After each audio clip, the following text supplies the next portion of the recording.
সবাই একসাথে হতে পারি না।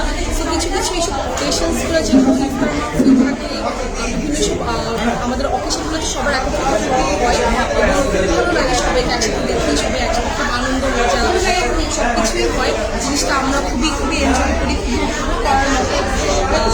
আমাদের জন্য সবাই দোয়া করবেন যেন আমরা সবাই এরকম একত্রিত হয়ে মিলেমিশে করতে পারি, ইনশাআল্লাহ এরকম একসাথে কাজ করতে পারি। আমাদের জন্য সামনে তো ঈদ আসবে, কি কাজ নিয়ে ব্যস্ত সবাই কাটানো হচ্ছে? অবশ্যই অবশ্যই আমরা শিল্পী, নৃত্যশিল্পী, স্পেশালি আমরা চাওয়া হচ্ছে নাচ নিয়ে সেই ব্যস্ত থাকাটাই আমাদের চাওয়া। এছাড়া আসলে তেমন শিল্পী হিসেবে আমার তেমন কোনো কিছু চাওয়া নেই। দর্শনকারীদের জন্য কিছু বলেন। দর্শকদের জন্য আমি এতটুকুই বলবো যে আমাদের জন্য হচ্ছে আপনাদের সাপোর্টটা আমাদের খুব দরকার। আপনারা যদি আমাদের শিল্পী হিসেবে সাপোর্ট না করেন, আসলে দেখা যাচ্ছে আমরা নাচটা তাদের জন্য আপনাদের জন্যই করি।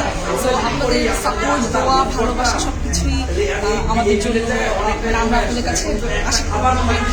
আরেকটি বিষয় যাবো যে বছরের প্রেক্ষাপটে আসলে ধর্ষণের হার একটু বেড়ে গেছে। এক্ষেত্রে আপনি একটা নারী হিসাবে আসলে কতটুকু নিরাপত্তায় আছেন বর্তমানে? এখন নারী হিসেবে নিরাপত্তার বিষয়টা আমরা আসলে এগুলো বিষয়গুলো বলতে গেলে রাজনৈতিক দিকে চলে যায়। অবশ্যই আমাদের যে যার যার সেফটি হিসেবে আমাদের মেনটেন করা উচিত, কিন্তু আমি বলবো যে জনগণদেরও এগুলো এর মধ্যে কিছু ইম্প্যাক্ট থাকে।